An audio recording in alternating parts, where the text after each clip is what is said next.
So we can start off with when you're just arriving, okay? The visa process for Nigeria seems a little more complicated, and it's just such heavy corruption. I am like speechless. I actually want to summon the president of Nigeria. Yeah, ladies and gentlemen, once again, you are welcome to yet another edition of Africa's Realities. This channel has been renamed Africa's Realities. It's nice having you again. Today, we are going to delve into another topic, and this topic is a very, very dear topic to my heart. It is about the underdevelopment of Nigeria. Underdevelopment of Nigeria. Now, we all know that Nigeria is the largest economy in Africa, and there are more money coming into Nigeria than any other African nation. We will make more GDPs than other African nations, even though we know we are overpopulated in terms of economy.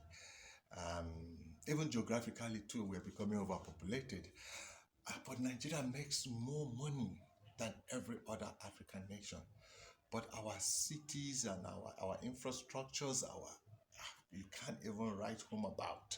Why is it that a nation that makes more GDP, nation that has more foreign income than any other nation is lagging behind in terms of infrastructure and development in general? Why are we lagging behind? Why? Now, to start this video, I have a little video that I want you to watch. It's a little video from an African American woman who has now come to live in Nigeria, and she was comparing Nigeria to Nairobi. And you can't believe what this lady was saying. Now, this is an impartial view from an American, an African American, who has left America to come and be in Africa. So this person is completely neutral, impartial, and this person has lived more than 3 years or 2 years in Nairobi, and the same person is now living in Abuja. And these are the comparison the person had between Abuja and Nairobi, or between Lagos and Nairobi. Though the person is living in Abuja now, is a female, and she has been living in Nigeria in the past, well, I say almost a year now, and she made this video comparing Nairobi and Lagos. Now, her video is almost it's more than 20 minutes long, but I just picked a few things out of the video. I made it just 4 minutes long.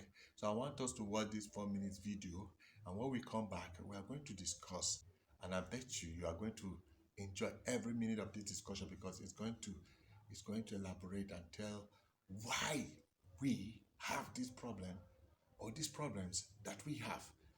So we can start off with when you're just arriving, okay? The visa process for Nigeria seems a little more complicated, and it's just such heavy corruption and stress at the airport in Nigeria. Like, I've paid different prices for my visa upon arrival almost every time that I've gotten here.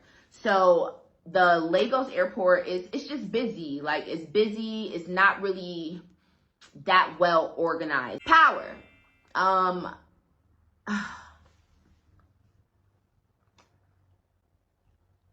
I am like speechless. I have so many questions. I actually want to summon the president of Nigeria. Like, every person I sit down and have a talk with regarding Nigeria's power problem just can't really explain it to me enough for me to really understand. Like, if Nigeria would just get the power situated, the possibilities would just be endless. But it's like, I lived in Nairobi for a year and a half and had a power problem once. maybe, and I think it was my fault because I forgot to pay the bill.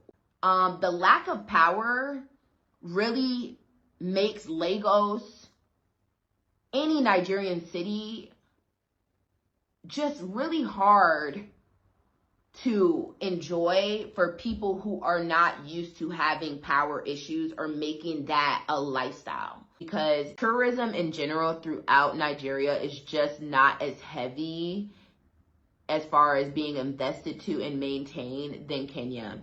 You can easily take a train with no issues to Mombasa, to Nanyuki, to Naivasha, wherever, if you're in Nairobi, and also come back in time for your flight. You know, I think that in Nigeria, the mechanics, the logistics of flying outside of Lagos to like Jos or Benin City or Port Harcourt, it's just not as simple, and it's also not as reliable from what I have experienced. The flight kept getting pushed back. My domestic flight literally just kept getting pushed back and pushed back and pushed back. And I just kept thinking in my mind, oh my God, what if I was flying out of Nigeria to home, to the States? Like, I would miss my flight because y'all want to push this flight back 6 hours, 5 hours, 2 hours. Like, you know, some people are running on a tight schedule.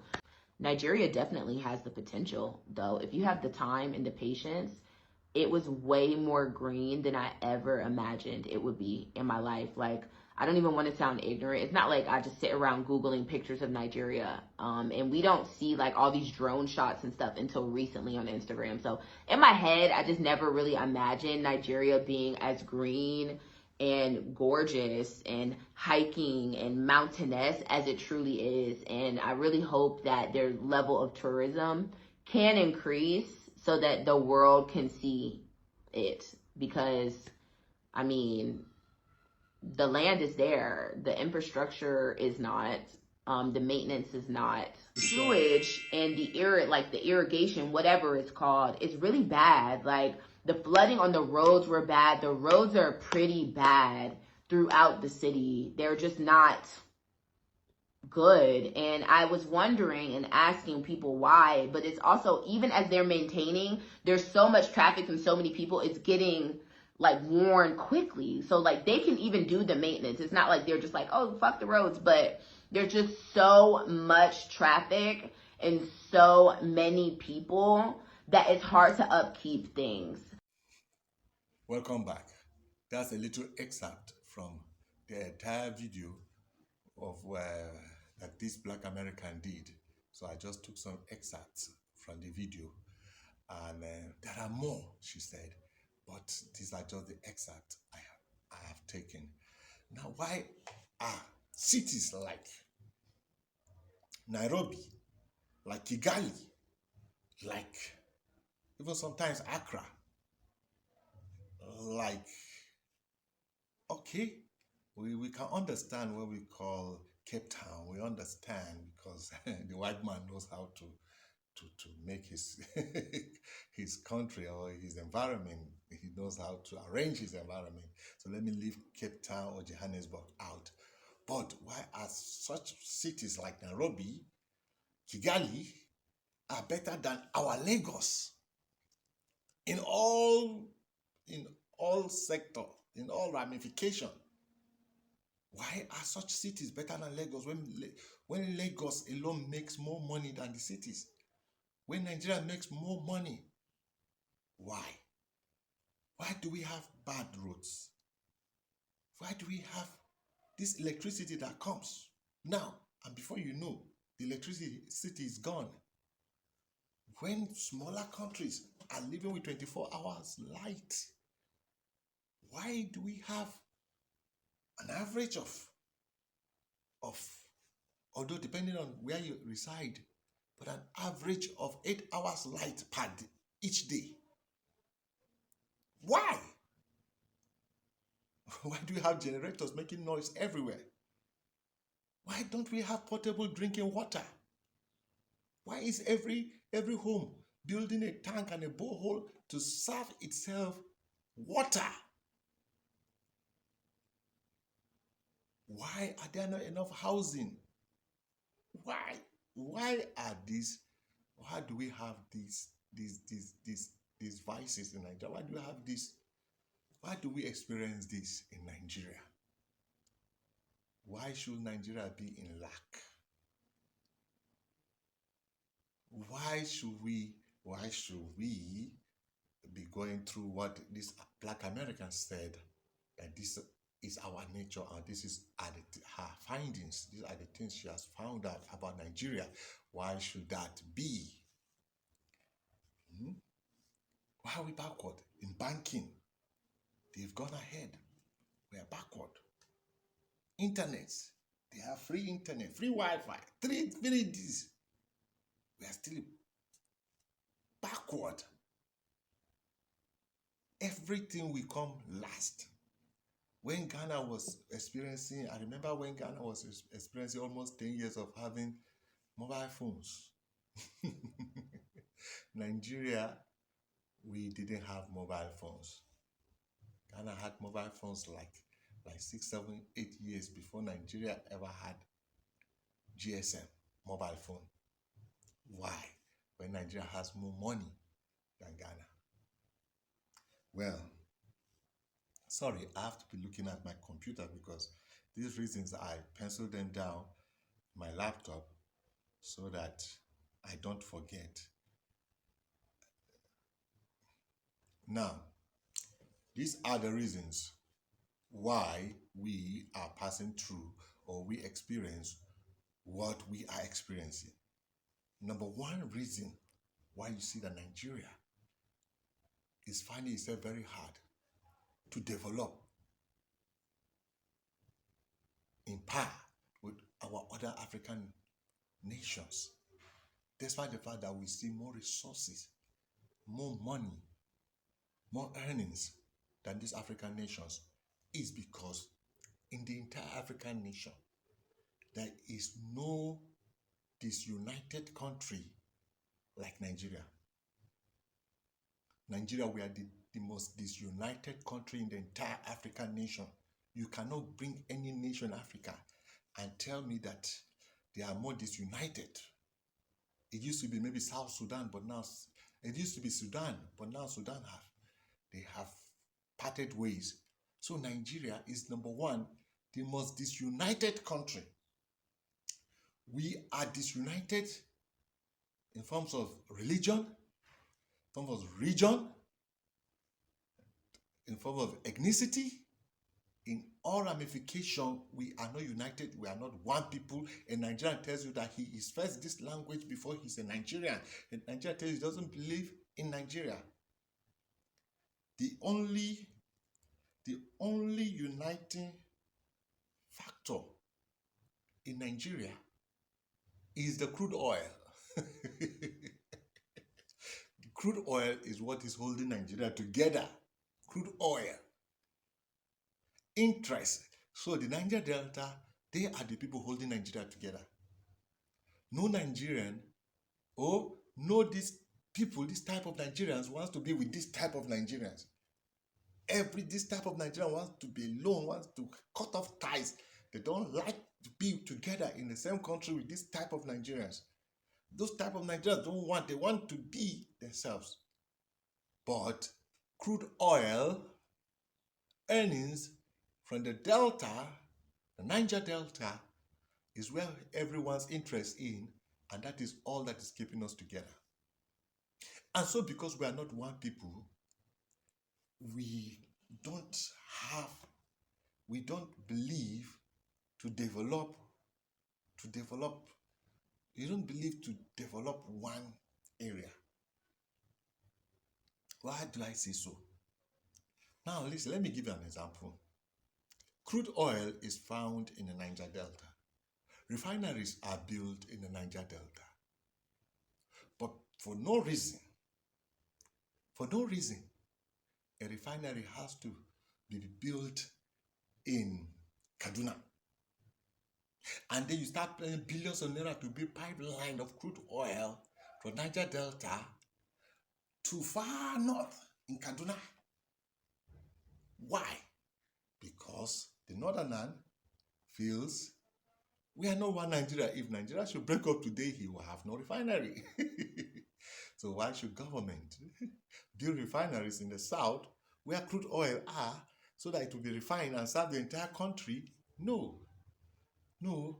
We have to spend billions of naira to build a refinery in the north and then billions of pipeline that are easily, if this pipeline are not traveled that far away, it will not be vandalized. If these pipelines are they will be easily be monitored people will people will monitor it because it's a shorter distance of pipeline. Now we have longer distance of pipeline carrying crude oil traveling, and people are breaking it because there is no unity. Nobody believed that this country is going to last. Nobody believed in this country. Everybody believed that we are here. There's crude oil. Crude oil take care of all of us. The day crude oil finishes, we all go to our separate ways. That is Nigeria for you. And that is why, if you want to say, oh, let's pick a city like how the Kenyans speak Nairobi. Let's develop Nairobi. Let's develop Lagos, or let's develop Abuja. You hear this people say, oh, they are doing it for those people. No, it's for those people. No, the development is only one-sided. No, this. So we can't have that one city that we can be proud of. Like most African countries, they always have one major city, no matter how poor they are. But when you come to that city, it gives them the gate. It is the gate to their country. It shows you who they are. It shows you this is who we are. This is our gate. Come into the gate and see us. So the first impression you get, the first impression you have of them is already a very good impression because they have given you that city. But Nigeria, from the very first day you step from the airport, you already know that this is a very, very disorganized place because the airport is already is disorganized, which is your very first eye to the nation. When you go to Nairobi Airport and you go to Murtala Mohammed Airport, they are not the same. They are not the same in infrastructure, in service, in everything. Because this is who we are. We don't care. Now, the second reason why I will tell you that, regardless of all the kind of money we have coming in Nigeria, we are not developed. It's because of oil. One day I'm going to make a video about the curse of oil. Because oil that is bringing much revenue in Nigeria is our curse. Oil has become our curse. We have other resources, other avenues, stream of avenues that will be making more money, that will be having additional money, but they are completely neglected. Tourism is zero because we have oil. Our government doesn't even look at develop this sector, develop that sector. No. All they look at is oil. In fact, they believe oil money is nobody's money. Can you believe that nonsense? They say oil money is nobody's money. It's God that put it there. So it's just for people to just go and steal it. When it's supposed to be everybody's money, they say it's nobody's money. So everybody who is opportune. That's that. Do you know in Nigeria, apart from indirect taxation, then apart from Lagos, which knew that it must generate IGR from taxation, there is no any other taxation in Nigeria. Do you know why? Because there is money in government. So we don't pay tax. We go out, we transact business, we do everything, we make earnings, we come and we eat everything. They don't even want to tax us. The government doesn't want to tax us because if they tax us, if they should tax us, then we will follow where has the money gone into, what has been done with our money. So they don't want to tax us. No. They want oil. We don't even know the abracadabra that is in the oil sector. We just know, you just know that white people will come and tap the oil and take the oil to their country, and they give our government dollars, and our government, they will steal the dollars, and that is all we know. They don't care about anything. So they don't tax us, because if they tax us, we will say, why are we paying tax and we are not seeing development? So we are not taxed. Apart from bills that we pay for utilities, or apart from companies that is being taxed, that they now transfer the taxation to the consumer goods we consume, apart from these ones, we don't pay any personal tax. Nothing. If I go out now and transact anything, or I sell anything, or I make any profit, nobody taxes the profit, because the government has oil. Oil has destroyed every structure that you can have for additional income. Now, the third point is a point that everybody knows, that is very obvious, very well pronounced. And that point is corruption. Corruption is the reason why we are undeveloped or underdeveloped as Nigerians, because everywhere in Nigeria is full of corruption. A project that will take $1 billion, Nigeria will spend $3 or $4 billion to do that project, and the other $3 billion that have been added to the cost of the project is being shared into private pockets. And that is why, instead of us to have many projects done, we carry a huge money to go and dump into one project, and and they share all the money. And when auditors come for their auditing, they will find out that everything is balanced, book is balanced. 5 billion has gone to do this project and it's balanced. This, but you don't know that it's only 1 billion that was used to make that project. And 3 billion or 4 billion has been shared into private accounts of people. This is what is obtainable in Nigeria, because oil money is a windfall money. We even talk about the electricity that we don't have today. Can you believe the government kept telling us that instead of they to allow private sector to give us electricity, they said no. At the end, they say private sector can only distribute electricity. No, not distribute, can only market electricity. Government say they must be the one to build the plants that will generate the power, and they must be the ones that would transmit the power, and then private sector should just come and market the power. What nonsense! Why is government going into production? I'm a graduate of economics. Why is government going into production? Production of light, production of water, and we don't see, and billions are entering and we don't see it. And the government has locked up everywhere. The private sector cannot give us electricity because the government deceives us that the private sector is out to maximize profit, and then the private sector will just make enormous profit out of Nigerians. Okay, well, that kind of makes sense, but billions are being put into the sector for electricity, and the billions are being converted into the pockets of individuals, and we don't see that light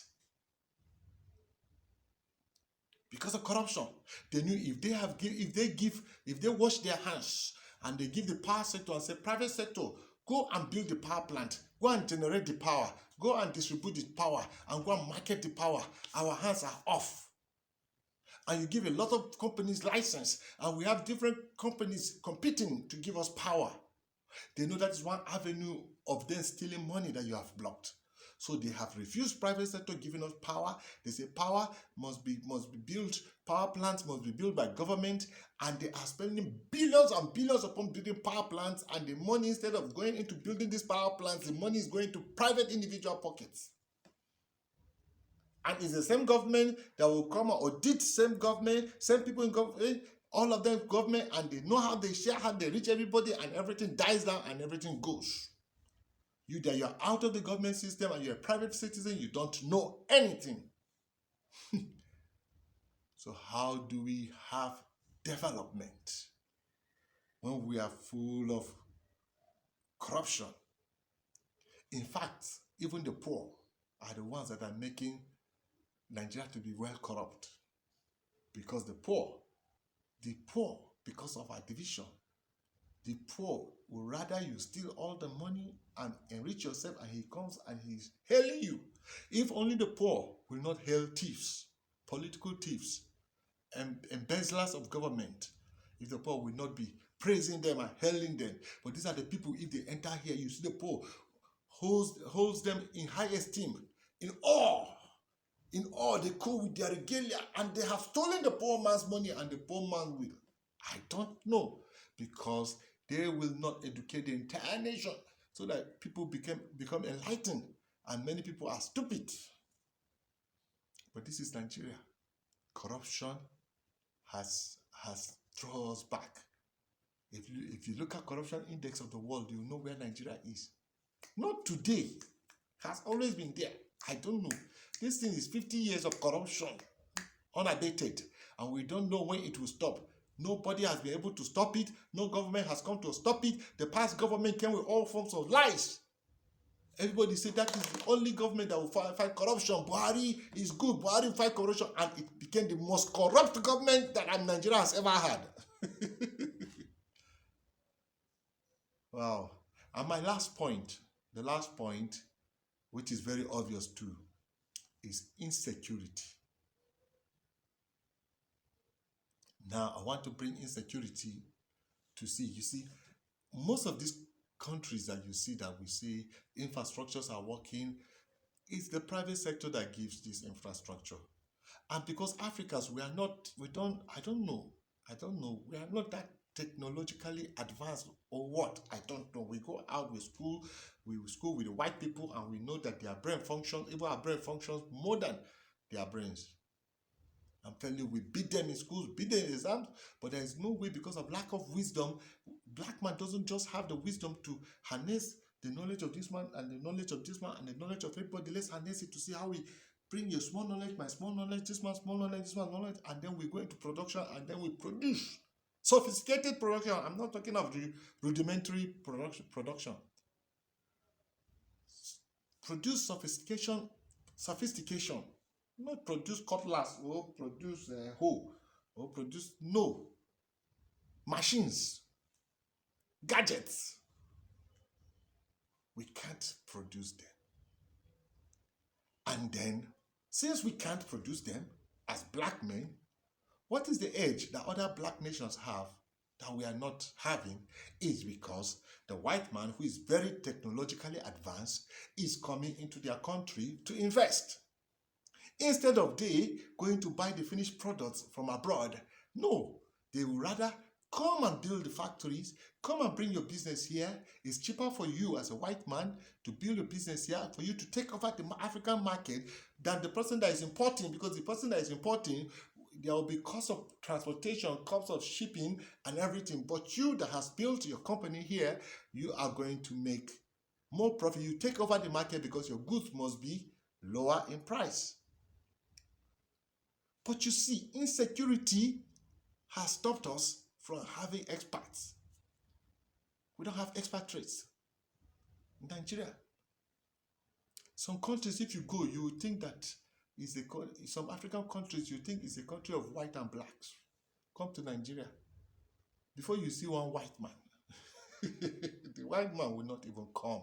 The white man will not even bring his money to invest here. If you even see what the northern preachers are preaching against the white man, I don't know any white man that will ever come to Nigeria and invest. The Islamic scholars, the way they hate the white, oh my God. Immediately you say you're inviting the white to come and build companies, the Islamic scholars will raise up. They'll say, hey, they want to Islamize. They have brought the infidels. Okay, go and bring the Arabs to come and invest. You will not bring the Arabs. The white men, you will say, the white men are coming to Christianize you. The white men are coming to destroy. I don't know. This is all boys that all these things are interwoven. They are interwoven. Because it all boils down to disunity, and disunity comes with, we don't even have these things. Many of the high rises in Nairobi are built by expatriates. They built high rising. They built houses. They built high rising apartments. They build things and they make their profit. In Nigeria, they don't build. Some stupid Nigerians will stand and say, "Hey, we in Nigeria, we don't. We are developing ourselves. We are building ourselves. We don't. Which country doesn't invite investors? Even America is looking for investors. As long as you are going to invest in America, America is looking for investors. Nigeria, some stupid people are saying, we don't need investors. No, what will investors do? No, Nigerians, every company belongs to Nigeria. What nonsense? If all the companies that Nigeria have that belongs to Nigeria, and we still have white people, in addition, bringing companies to add to the ones that Nigeria have, are we going to be fighting this unemployment that we are having in Nigeria? We won't. So, insecurity, people kidnapping, Boko Haram are fighting there.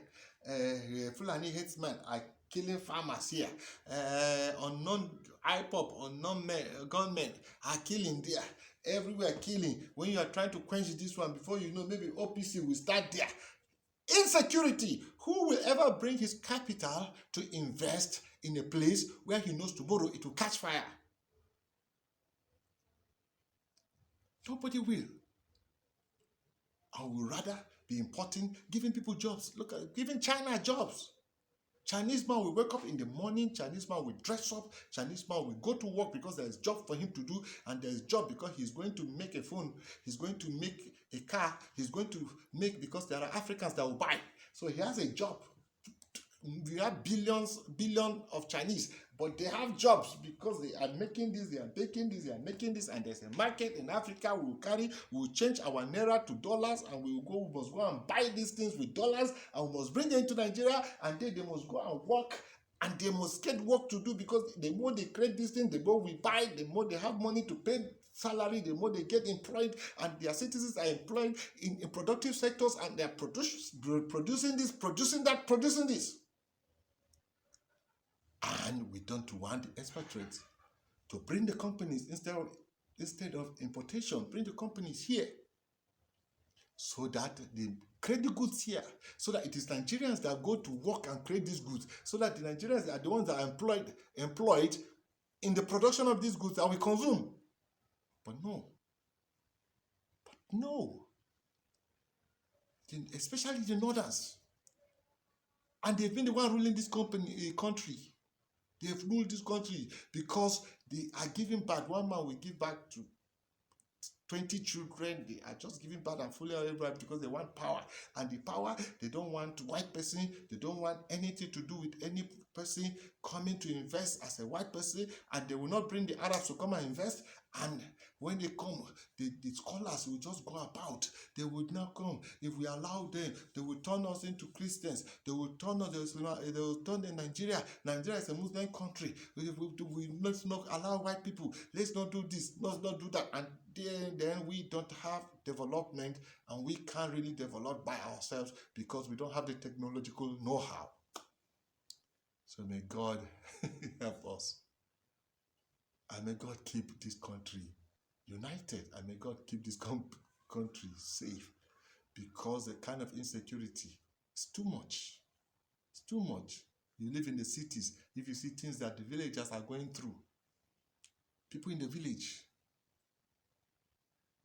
people in the outskirts of cities, insecurity.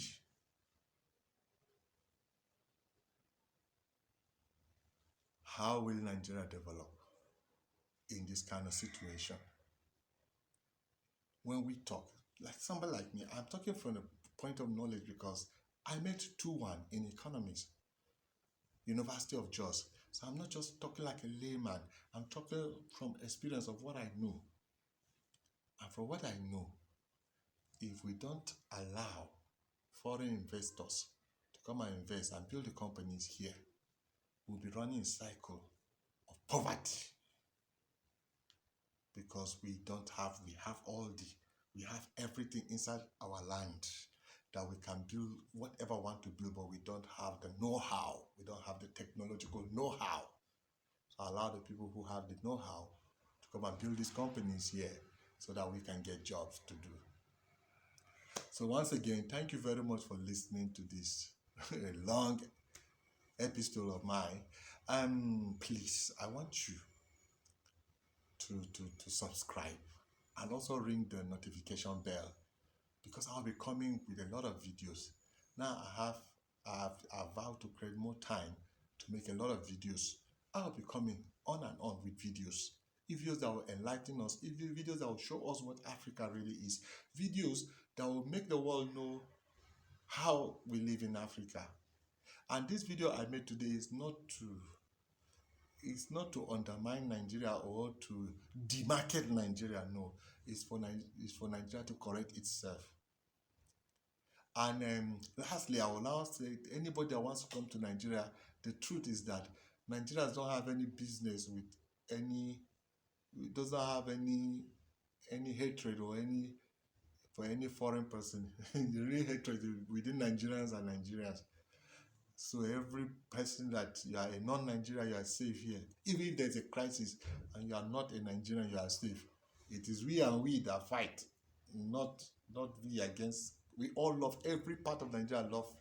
Every part of Nigeria love foreigner, except the northern Muslims who choose the kind of foreigners they don't want. They don't want Western foreigners. They only want Chinese and Arabs. But you are all safe in Nigeria. Thank you for listening to this video. I'm coming your way again in the next 2 or 3 days with another enlightening video. Please subscribe. Once again, my name is Mr. Johnson YS. See you in my next video.